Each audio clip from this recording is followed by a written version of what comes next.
All right, I'm going to have to ask you guys for a bit of insight on this. This is a level of finance that I don't really understand. Because, okay, so the city of Birmingham in England is about to declare bankruptcy. When you look it up, they've pumped their money into, schemes as cockamamie as hydrogen-powered buses. I know.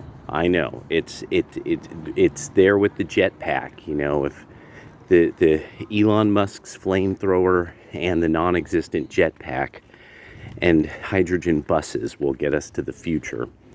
But the idea that municipalities are actually what will go broke first, and then it will be the cascading. This is what from what I understand, it'll be the cascading problem with then insurance from the cities declaring bankruptcy and the reinsurers not having those clients fundamentally. And then beyond that, those cities, the cities itself will have to take up the insurance, like they'll have to insure things, but they won't be able to because they legally, from what I understand, that's you can't really do that. Now, of course, because these cities are mostly Democratic Party, they will do it because the law does not restrict what Democrats want to do ever, nor does the Constitution. So they'll do that, and it'll be a bad idea. They'll get sued. The idea will fail. So I'm rolling this through my mind now to kind of mentally prepare for when I'm laughing, to also understand the ramifications, because like this is the stage at which I'm like, no, this is where this gets really bad, actually. Like when inevitably, like a place like Emeryville is going to have to declare bankruptcy.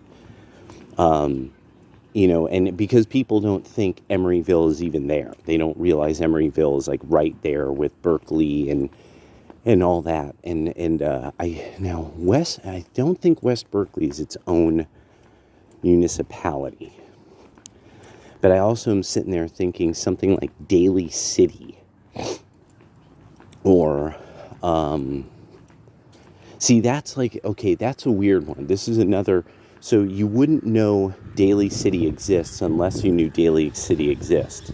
That's another one that I'm like, I could see this going bankrupt out of nowhere, because they're sort of like a place that the BART station, it's a BART station fundamentally in a way.